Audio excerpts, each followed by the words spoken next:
Esse é o podcast Lasciva Lua, um lugar quentinho pra gente falar sobre as dores e delícias de ser quem a gente é. Eu sou a Lua Menezes, escritora, criadora e especialista em sexualidade e psicologia positiva. Vamos juntas?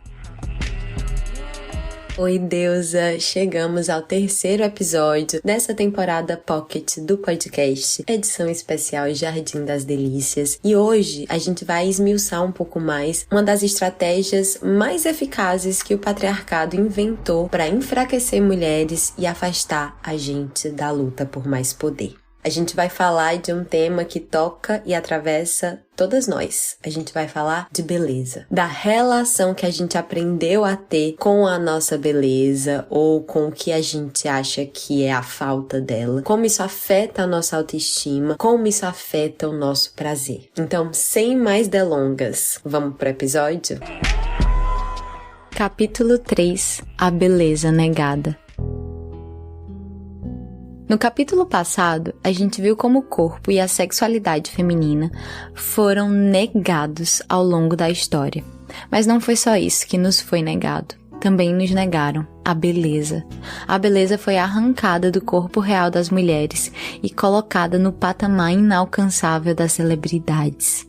A beleza se tornou um produto do mercado. Me conta, você se acha bonita? Você sente que precisa melhorar alguma coisa no seu corpo? Mas até quando a gente vai aceitar que o nosso corpo é imperfeito e precisa ser melhorado? Talvez você ainda não ache o seu corpo maravilhoso. O que eu espero é que ao final dessa caminhada você tenha uma nova visão e uma nova veneração sobre ele. Para entender a relação que a gente tem hoje com o nosso corpo, a gente tem que atentar para as influências da publicidade, das mídias, na construção do nosso olhar sobre nós mesmas.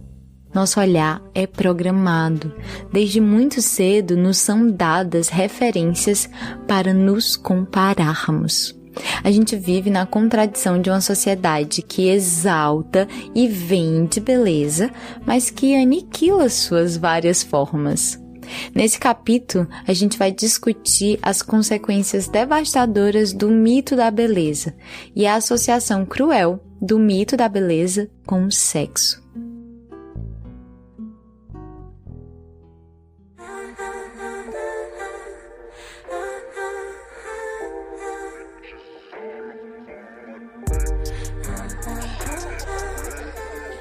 Mas o que é o mito da beleza?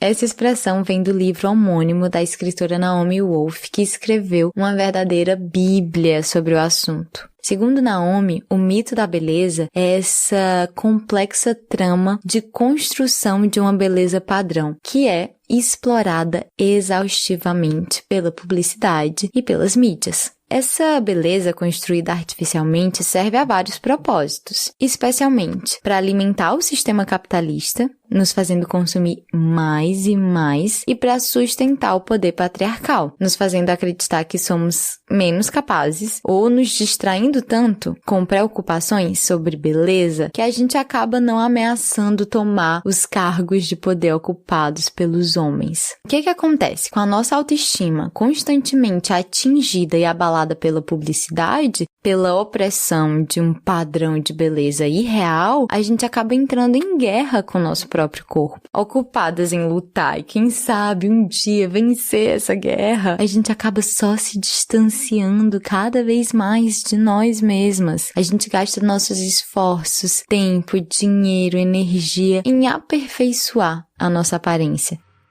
Só que enquanto a gente ficar na superfície da aparência, a gente não vai mergulhar nas profundezas do sentir, a gente não vai descobrir a nossa potência interna. A contínua exposição a uma beleza padrão afeta profundamente a nossa autoestima, a nossa sexualidade e, em última instância, a nossa vida como um todo.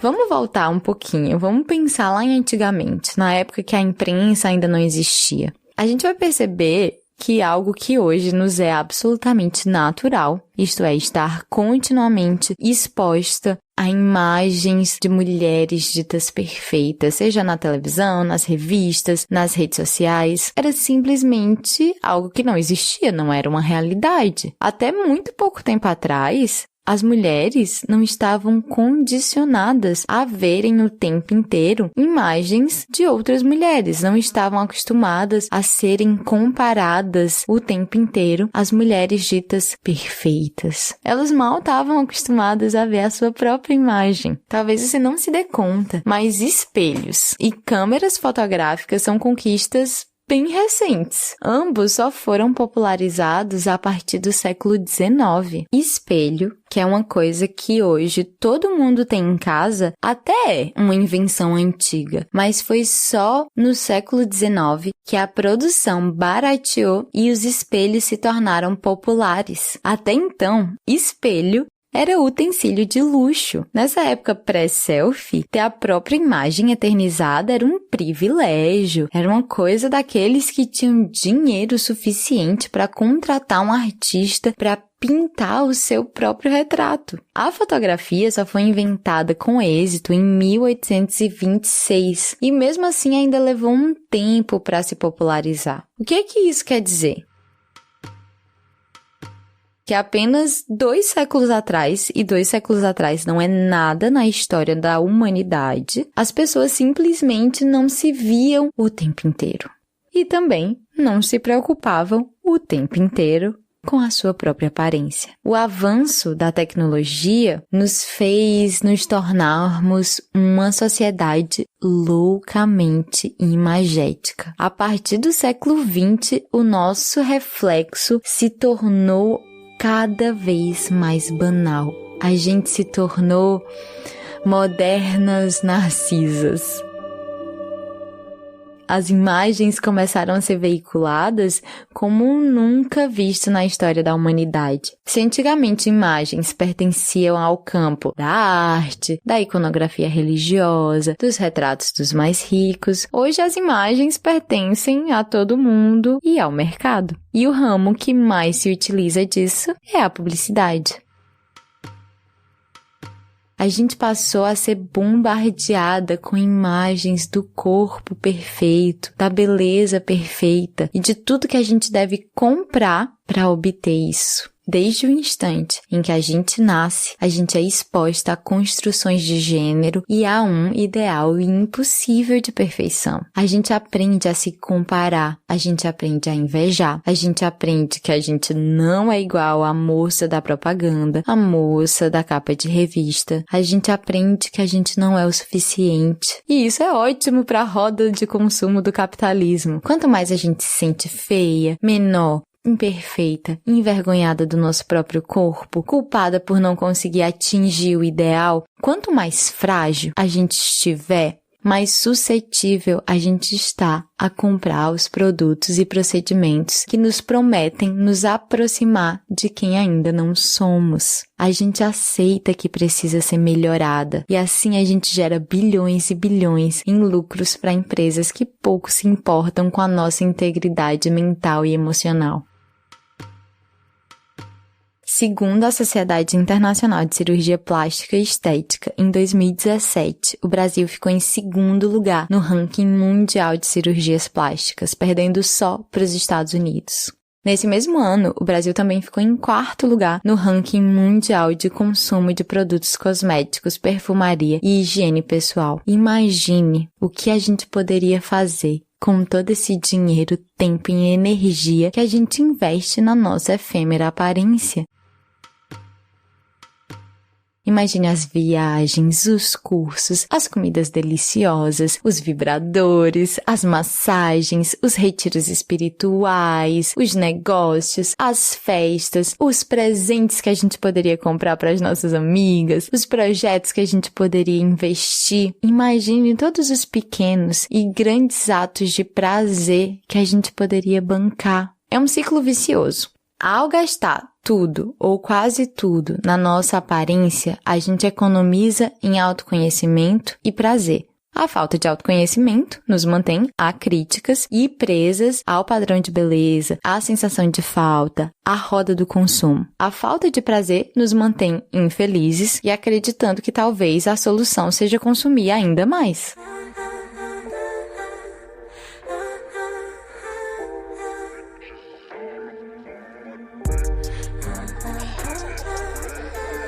A pressão do mito da beleza não para por aí. Ela penetra o nosso corpo e afeta profundamente a nossa sexualidade. Diante da exposição cruel e desenfreada das imagens da mulher perfeita, o que fica bastante claro é que a mulher perfeita é um objeto de desejo dos homens e também das mulheres, porque a gente acaba desejando ser como ela. Esse ideal de mulher perfeita geralmente é uma mulher jovem, branca, sensual, mas a sua sensualidade é plastificada e real, medida a partir dos olhares de legitimação do homem cis heterossexual. A nossa sexualidade, que foi só muito recentemente liberta por movimentos como o feminismo e a revolução sexual, é agora confinada de novo dentro do ideal de beleza. A gente viu que a segunda onda do feminismo, em simultaneidade com a revolução sexual lá nos anos 70, agiu em prol de libertar as mulheres não apenas da servidão doméstica, mas também da servidão sexual. As mulheres começaram a reivindicar seu direito ao gozo. Logo, o sistema patriarcal dominante, incomodadíssimo com essa recém-conquistada ousadia das mulheres, se viu na missão de encontrar novos meios para distrair as mulheres dessa reivindicação inoportuna, e o mito da beleza serviu perfeitamente a esse propósito. Se antigamente o patriarcado reprimia nossa sexualidade de maneira explícita e a mulher ideal era a boa moça, a boa mãe, a mulher sem apelo sexual, agora o patriarcado subverte a sua antiga lógica e aceita o apelo sexual da mulher. Acontece que essa mulher não é sexual para si mesma, ela é sexual para os outros, para os homens. O patriarcado, que antes procurava dominar nossa sexualidade através da repressão, agora procura dominá-la criando os moldes a partir dos quais a gente pode expressá-la. A gente começou a confundir ser sexual com ser vista como sexual. Teoricamente, a gente vive numa época de liberação sexual, mas muitas vezes a gente cai na armadilha de só nos sentirmos sexuais se alguém considerar a gente atraente, se a gente for desejada. Se a gente não se sentir bonita, se a gente não for um objeto de desejo, a nossa libido despenca, o nosso tesão desaparece. A gente acaba esperando e dependendo que o outro nos deseje. A gente não aprende a desejar. A gente pensa que um procedimento estético vai nos salvar. E sim, pode até ajudar. Mas ajuda no sentido que depois dele, talvez a gente se sinta emocionalmente melhor. E por nos sentir emocionalmente melhor, a gente vai estar mais predisposta a explorar a nossa sexualidade. Porque, deixa eu te dizer, com 10 quilos a mais ou a menos, as terminações do clitóris continuam as mesmas. Com silicone ou sem silicone, o mamilo continua sensível. Aliás, já escutei até relatos de mulheres que perderam a sensibilidade no mamilo ao colocar silicone. Eu não tô aqui de nenhuma maneira condenando as mulheres que já fizeram ou que querem fazer procedimentos estéticos. Eu acho que cada uma tem sim fazer o que for melhor para si. O que eu tô pedindo é que a gente olhe com mais carinho e generosidade pro nosso corpo como ele é, que a gente pare de se xingar, de se maltratar, que a gente não deixe que insatisfações temporárias acabem com o nosso tesão, tanto o nosso tesão de dar quanto o nosso tesão de viver.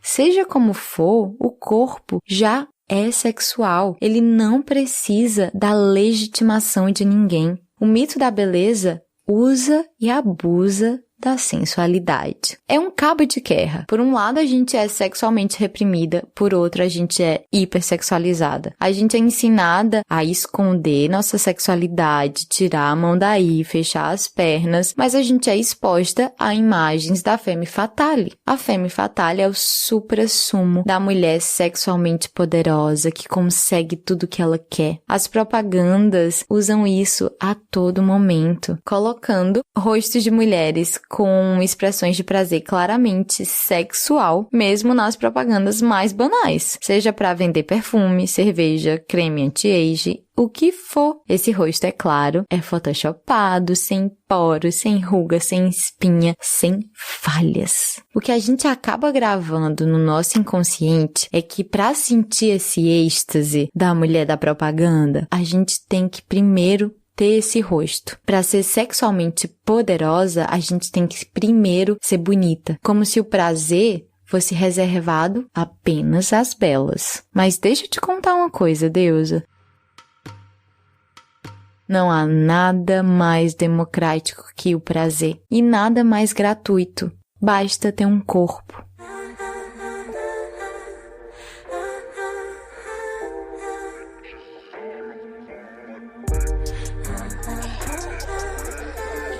Outra associação preocupante é a da beleza com a dor. Existem inúmeros procedimentos estéticos que são verdadeiras torturas e existem milhares de mulheres dispostas a não apenas passar por eles, como pagar por isso. A gente cresce ouvindo que beleza dói, que para ser bonita tem que sofrer. Será?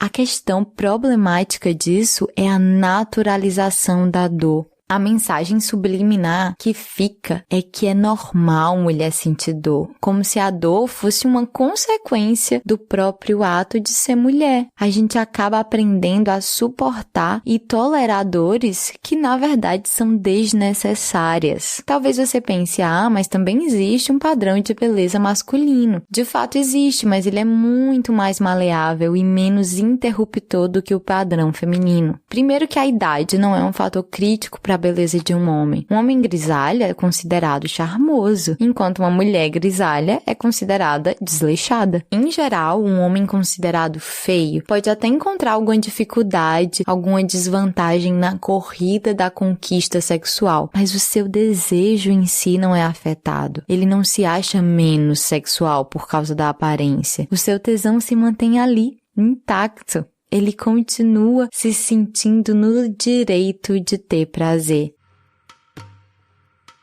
Quando eu digo que é urgente que a gente se liberte do confinamento do mito da beleza, eu não estou de nenhuma maneira negando a beleza como atributo e legado do ser humano como ser estético. O que eu refuto é o mito da beleza, essa ideia falida de que existe um padrão único a que todas nós devemos nos sujeitar. Esse padrão é cruel e gera dor em maior e menor grau em todas nós. Tanto para as que fogem ao padrão, mas também para as que se encaixam, que logo se veem num lugar de puro objeto, confundidas de tal maneira com a aparência que muitas vezes se perdem e acabam morrendo de medo de envelhecer e perder a validade.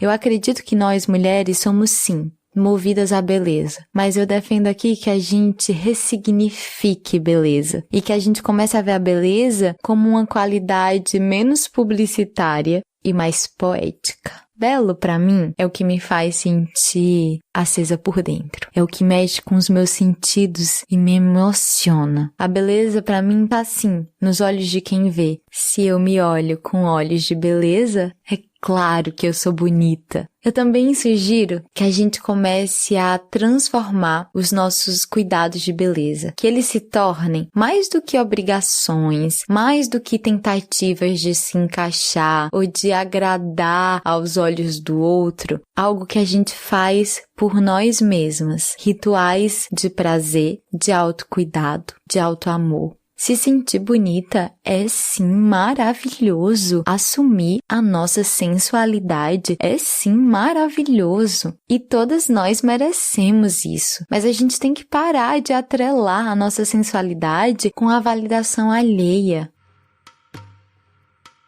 pra mim, ser sensual é se sentir de um jeito gostoso. É se querer. No Nordeste a gente tem essa expressão. Quando alguém tá muito se achando, a gente diz que ela tá se querendo. E eu acho isso tão bonito. Quando a gente se quer, quando a gente sabe que o que a gente é tem valor, isso transborda. E quem tá ao nosso redor sente.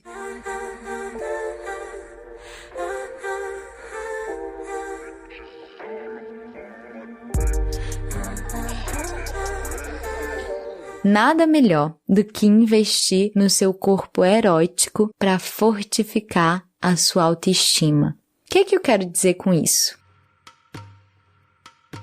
Que investir em explorar o teu prazer, descobrir a tua potência orgástica, te ajuda a construir uma autoestima que vem de dentro. É claro que autoestima não se refere apenas a nossa aparência. A discussão aqui é sobre a beleza, é sobre padrões, por isso que eu tô focando. Mas a autoestima é como a gente se estima a si mesma. É bem redundante falar isso, mas é importante colocar que existem milhares de coisas pra gente valorizar em nós mesmas.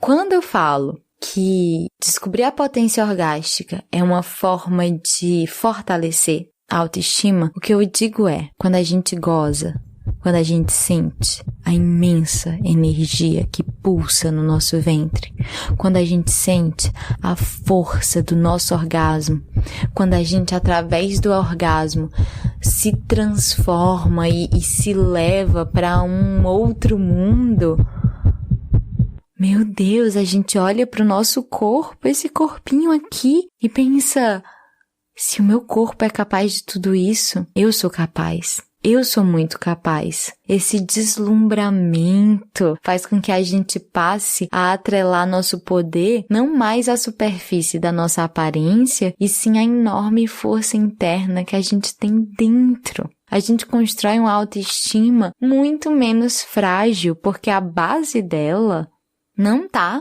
no nosso reflexo, mas no interior firme e duradouro do nosso ser. A gente descobre uma fonte de autoestima transbordante, que não definha conforme envelhecemos. Pelo contrário, que cresce conforme crescemos. É com essa ideia que eu quero encerrar esse capítulo. Eu te vejo no próximo.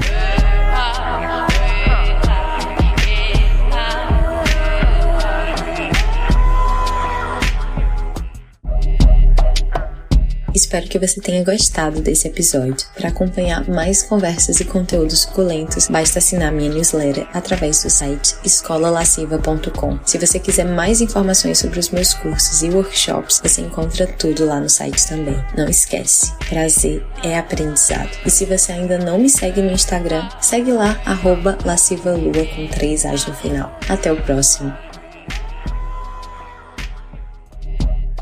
O podcast Lasciva Lua é uma criação de Lua Menezes, edição de Domênica Mendes, trechos de música de Luísa e os Alquimistas, produção de Giovana Dias, Sandrine Miller e Laura Fernandes. As artes gráficas são de Deia Guandalini.